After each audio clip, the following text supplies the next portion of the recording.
Salve, salve, nação! Nação, vambora com mais um vídeo aí, né? Para o canal Imperador da Nação React. Se você é novo aqui no canal, seja bem-vindo aí, né? Vambora falar sobre o nosso Flamengo. O Flamengo venceu por 3-2 o Vasco da Gama. E agora, no jogo da volta, tem a vantagem do empate. Se empatar no próximo jogo, vai avançar para a final, né? E o Vasco, querendo ou não, agora vai ter que sair para buscar o resultado. Então, assim, pode, querendo ou não, facilitar a vida do Flamengo de não jogar contra o time que busca a retranca, né? Ou só busca contra-ataque. Agora o Vasco vai ter que sair pro jogo para buscar o placar, né? E isso pode ser benéfico para o Flamengo, né? O Flamengo jogou bem? Jogou bem. O Flamengo tem que melhorar no sistema defensivo? Tem que melhorar e muito. O Flamengo vai ter alguns desfalques? Vai. Mateuzinho machucado. Fraturou a tíbia. Matheus Gonçalves expulso. Que foi muito rigoroso. Sinceramente, foi muito rigoroso. E tem a notícia do Gerson retorna após a suspensão, né? Então vambora ver mais aqui, reagir mais uma análise do Mauro César Pereira, pilhado, Bruno Prado, sobre essa vitória do Flamengo vitória do Flamengo em cima do Vasco da Gama pelo jogo de ida, pelo Campeonato Carioca, né? 3-2, placar bom? Poderia ser 4-2 com aquele gol do Pedro? Poderia, mas o goleiro defendeu. Mas é um placar que dá tranquilidade para o Vitor Pereira trabalhar até domingo, né? Então vambora pro vídeo, créditos ao canal da Jovem Pan. Link na descrição como créditos. E é isso aí. Tamo junto e vambora pro vídeo. Mauro César Pereira. Flamengo vence o Vasco no primeiro jogo da semifinal do Campeonato Carioca.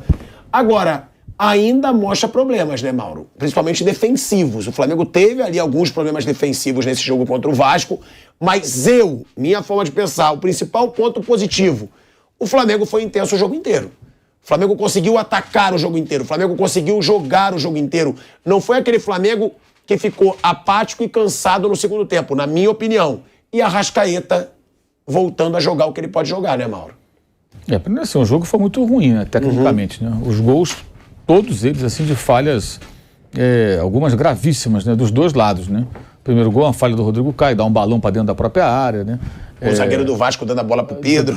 O Capasso lá perdendo a bola na saída pro Pedro. Mas assim, tem aquela coisa da pressão do Pedro na saída de bola do Vasco. Como teve aquele gol do lado do Fla-Flu também da pressão em cima do André por parte do Matheus França. O Flamengo está trabalhando mais fortemente esse tipo de situação, mas o erro foi um erro muito, muito básico do zagueiro, né? O primeiro gol também do Flamengo da Arrascaeta, o chute é bonito, mas a bola eu achei defensável, assim. Seria uma grande defesa, mas dá para defender, que a bola veio na direção do Léo Jardim, não foi no canto, no ângulo. E a rebatida, acho que do Puma Rodrigues para frente da área, né? O manual do zagueiro, não rebata para frente da área. Ele rebateu para frente da área, o cara pega na cara da bola. O gol também, o outro gol do Vasco lá, eu achei que o Thiago Maia erra, né? O gol do Alex Teixeira, ele permite que a bola chegue, em vez de se antecipar e na disputa vai para dentro do gol. E o último gol é uma vergonha, né? A bola, o Fabrício Bruno com 80 metros de altura se abaixa. O cara é grande aberto, se abaixa para cabecear. Foi em cima do Puma. Uma vergonha aquele gol. Quer dizer, os dois times erraram muito defensivamente. Mas, de fato, o Flamengo jogou mais intensamente o jogo inteiro. O time estava melhor fisicamente. O Arrascaeta foi bem até o final. Mas nítido que tem ali um progresso nesse aspecto. Perdeu muitos gols, acho até que não foi o jogo que o Flamengo perdeu tantos gols. Agora, se você observar, por exemplo, no segundo tempo estava 3-2, o Flamengo está dentro do campo do Vasco. Continuava dentro do campo do Vasco. O Pedro perdeu uma chance num passo da Arrascaeta cara a cara com o goleiro, que fez uma grande defesa, o Léo Jardim.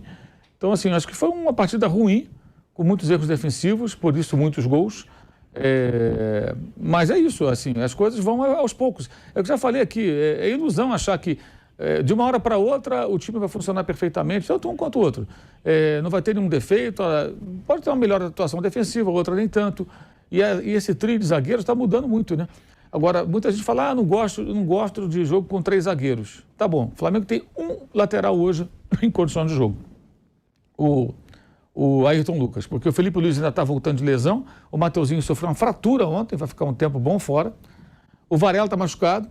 Então, ou jogadores da base ou um lateral. Se ele não põe 3 zagueiros, ele não pode colocar o Cebolinha de ala, numa linha de 4. O Cebolinha pode jogar como ala, como jogou ontem de novo, numa linha defensiva de 5, que ele é o ala esquerdo com 3 zagueiros. O Matheus França entrou na direita. Pode ser que jogue domingo o Matheus França. Se o Varela não tiver condições, que o Mateuzinho sofreu a fratura, e fez uma péssima partida, o Mateuzinho, inclusive, mas não tem nada a ver com a lesão dele, tomara que ele se recupere o quanto antes. Ele talvez tenha que improvisar colocando outro jogador na direita ali que não é da posição. O sistema de 3 zagueiros dá a ele essa possibilidade. Mas já teve 3 zagueiros com o Davi Luiz, com o Léo Pereira, que não jogaram ontem. Ontem foi Pablo, Fabrício e o Rodrigo Caio. Então isso também, já teve 3 zagueiros com o Cleiton contra o Botafogo, virando lateral quando o time tinha a bola. Então, assim, são situações. Ele muda muito o time de um jogo para outro, que é uma coisa muito banal pelo mundo inteiro, que aqui é tratado como um absurdo. Contra o Fluminense é um adversário, é uma estratégia. Contra o Vasco é outro adversário, vai ter outro comportamento. O Vasco tinha a vantagem, foi outra estratégia. Eu achei o jogo do Vasco muito ruim também. Achei a partida do Vasco muito fraca, muito fraca. Já tinha ido mal contra o Bangu. Foi um jogo ruim do Bangu, por muito pouco ele empatou aquele jogo, depois acabou tomando um gol no final, quando já tinha um jogador expulso.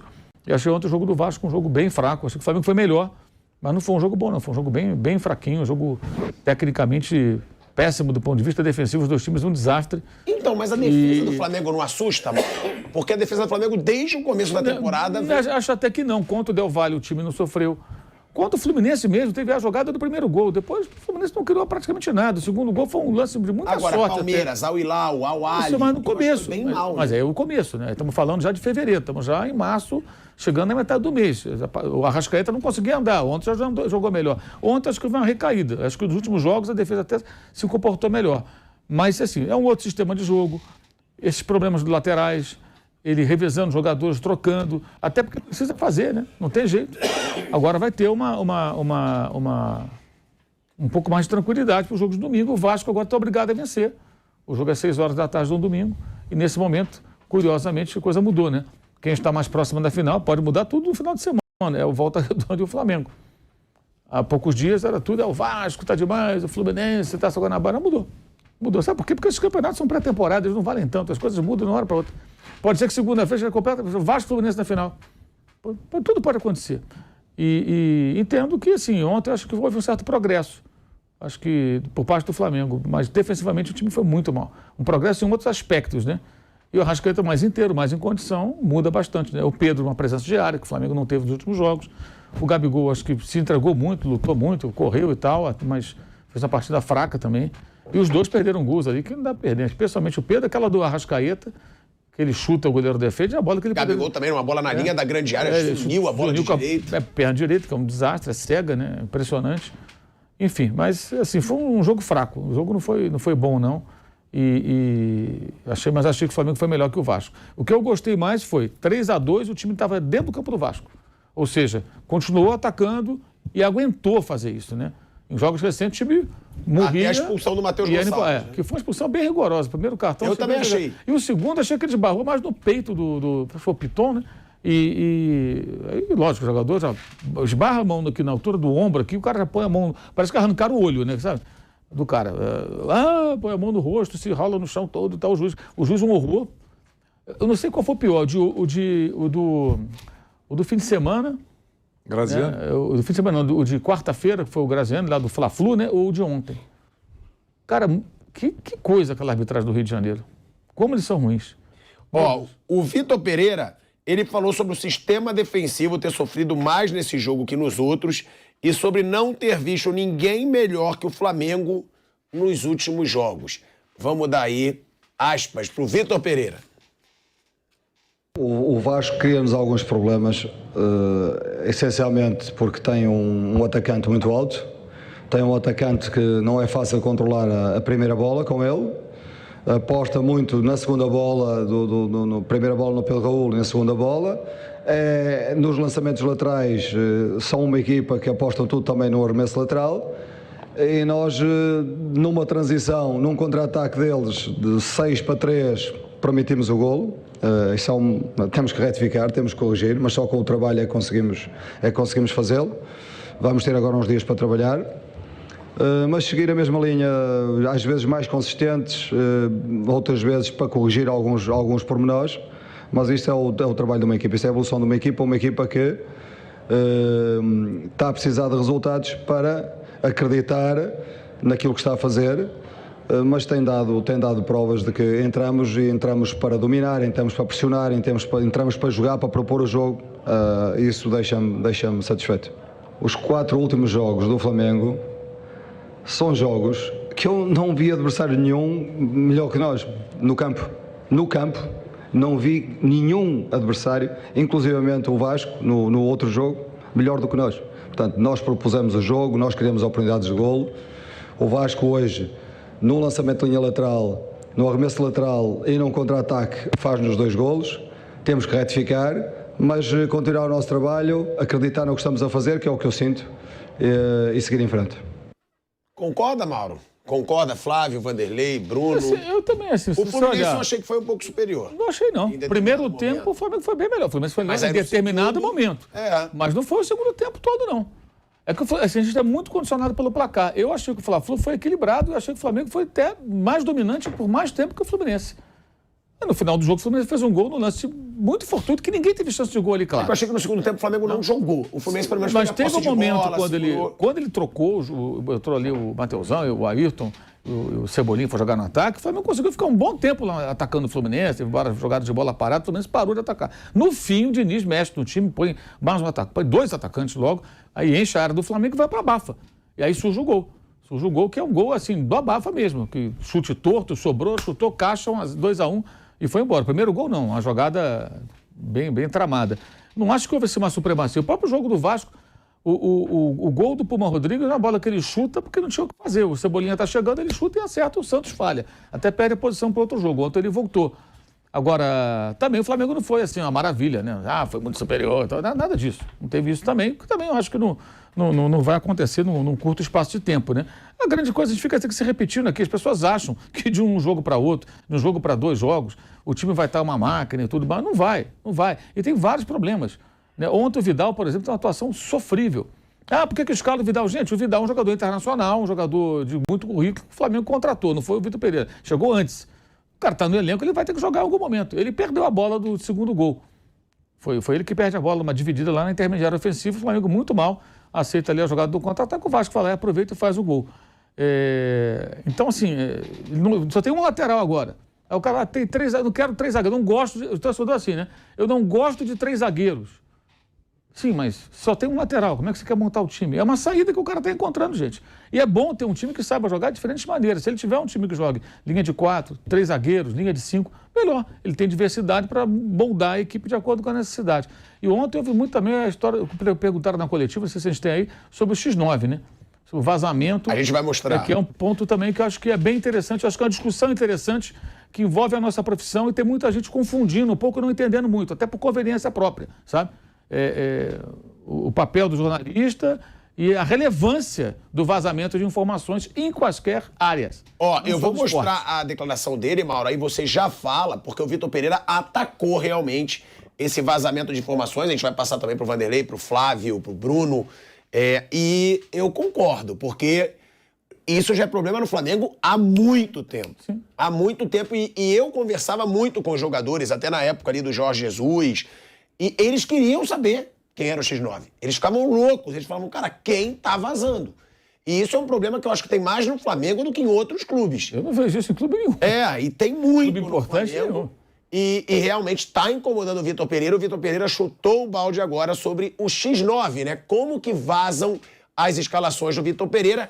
Um problema que já acontece há um bom tempo no Flamengo. Solta aí, por favor, produção. Vamos ter que solucionar de alguma forma. Porque de facto esta escalação que sai é uma escalação que beneficia sempre o adversário. Não é? Beneficia sempre o adversário. Não sei como é que a informação é obtida, mas vamos ter que investigar, vamos ter que perceber como é que esta informação é obtida. Eu tenho que trabalhar. Tenho que trabalhar taticamente, estrategicamente, preparar o jogo, independentemente se a escalação sai ou se não sai. Mas, de facto, incomoda um bocadinho, porque dá vantagem ao adversário. Olha aí, é o Vitor Pereira dando esse recado, né, sobre o vazamento de informação. As escalações, a escalação do Fla-Flu saiu muito antes. Saiu horas antes do jogo e atrapalhou, né, o Vitor Pereira. Mauro, e é um assunto que incomoda muito, inclusive jogadores no Flamengo, como eu falei, dirigente. O Jorge Jesus soube identificar, né? Que você falou que ele jogou uma isca e descobriu. Ele jogou uma isca e eu descobri quem era, né? Acho até que muda, né? O cara que passa a escalação, porque o tempo está passando e continua acontecendo. Agora, tem um detalhe que eu acho que é importante, assim, ele fala que prejudica, claro que prejudica, no jogo contra o Fluminense, o próprio Fernando Diniz depois falou, a escalação vazou, quando me trouxeram a escalação, eu tinha horas até o jogo, eu já pensei, e mesmo assim ele teve dificuldades no primeiro tempo, pra caramba. Imagina se ele soubesse a escalação 1 hora antes do jogo, que é quando sai. O Diniz falou que o mais similar era o jogo do Botafogo, que ele foi ver, que até foi com os reservas, mas a formação mais similar. Exato, e que não era igual, né? Era diferente, inclusive. Aí ele pediu para ver o jogo do Botafogo. Então você vê que deu tempo do técnico adversário pensar em alguma coisa, ainda assim ele conseguiu êxito naquela sua investida no primeiro tempo. Então isso realmente é um negócio muito grave para o clube. Assim, é redundante dizer que o jornalista que dá a informação, ele não está fazendo nada de errado, ele merece ter elogios. Se você tem informação, você dá. Problema de quem vaza. Isso em qualquer área. Se você tem uma troca no ministério e você cobre política, você fica sabendo que o ministro vai ser o Vanderlei Nogueira, você fala, o Vanderlei vai ser o novo ministro. Você vai, vou contar para minha mãe, vou contar para a mãe. Não, eu vou publicar isso aí, eu vou dar informação, óbvio.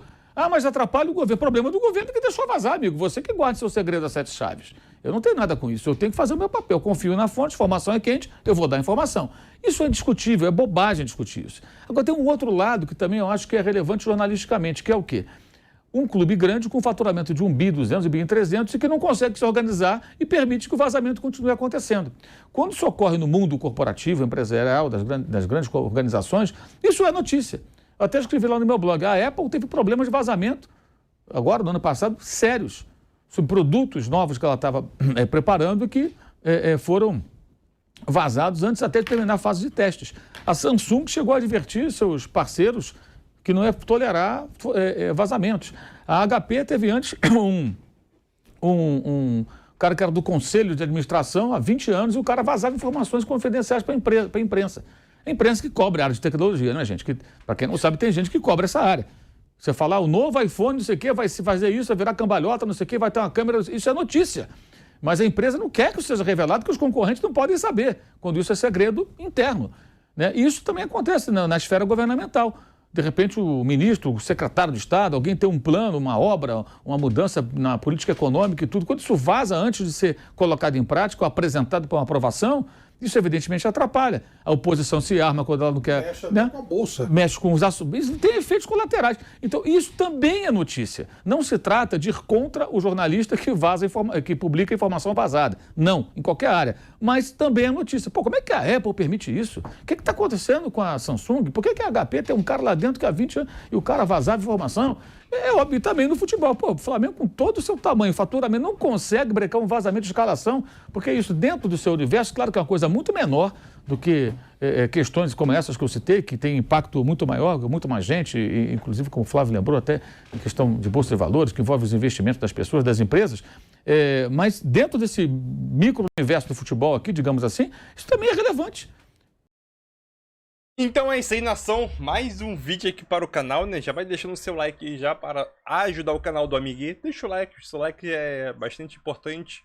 O que o Mauro César falou aí no finalzinho aí é a pura verdade, né? O papel do jornalista é saber da notícia, apurar se essa notícia é verídica ou não e informar. Ou informar nas suas redes sociais, ou blog, qualquer coisa. O maior problema é dentro do clube, dentro da instituição, de qualquer forma. Como que essa notícia está vazando? Quem está vazando essa notícia? Entendeu? Esse é o maior problema. Não só em uma instituição como o Flamengo, mas em qualquer lugar do mundo, né? A informação é uma coisa que, dependendo da situação, vale milhões de reais, né? Uma informação, caso, um exemplo... Citando um exemplo aqui, o Fluminense do Diniz, né? O próprio Diniz falou isso, né? Que ele soube da escalação do Flamengo horas antes, foi mais de 10 horas antes, né, do jogo. Ficou sabendo da escalação, estudou em cima e, querendo ou não, acabou sendo surpreendido no primeiro tempo. Como o Mauro César falou, no segundo tempo acabou fazendo algumas mudanças e ganhou o jogo. Caso ele fosse uma final, foi uma final, né, que o Flamengo perdeu o título. Mas ele fosse uma final de Brasileirão, entendeu? Se o Flamengo perdesse o título do Brasileirão, uma final da Libertadores, poderia ser. Foi uma final de Taça Guanabara. Então, quando um informante ou X9 dentro da instituição vaza, o papel do jornalista é informar. Simplesmente isso. Não há nada de errado. Mas o problema é que o Flamengo sim tem que descobrir quem é. Porque, querendo ou não, isso pode prejudicar muito o técnico. Ele treina, estuda, arma o time de um jeito e chega a hora antes do jogo e vaza essa informação. Não é uma coisa legal de se acontecer, né? Então aquilo deixa até o próprio técnico meio puto com essa situação, não só o técnico, mas como os jogadores também fica meio chateado, né? Pô, treinei aqui, a gente pode pegar aquele adversário de surpresa, aí vai horas antes do jogo, 6, 7, 8, 9 horas, pô, o nosso estilo de jogo vaza, então não é uma coisa tão legal, né? Mas aquilo, o Flamengo sim tem como saber, né? Porque o Flamengo é uma instituição gigantesca, se não descobrir, tá de sacanagem, né? Na época do JJ que ele falou, descobriram. Ele soltou aquela isca e o cara pegou a isca, né? E nesse jogo aí, né? Ele foi um jogo bom pra mim. Óbvio, teve muitas falhas aí, né? Nesse jogo que acabou originando os gols aí. Na hora do jogo, tirando todos os lances, teve uma falha, né? O jogador rebatendo a bola pra entrada da área, ou passe errado. Tanto os principais lances, né, foram do Rodrigo Caio e do acho que é Capasso, se fala assim, né? Foi os principais lances da partida, né? Óbvio que o Flamengo melhorou melhorou nível, tá evoluindo aos poucos. Só que a defesa ainda continua sendo o principal ponto que preocupa não só a torcida, mas como o Vitor Pereira, né? Então a defesa é um ponto que precisa melhorar e muito, né? A gente tem a expectativa que melhore, né? Só vai melhorar com treinamento. Trabalho, trabalho, trabalho, né? Fora isso, não tem milagre.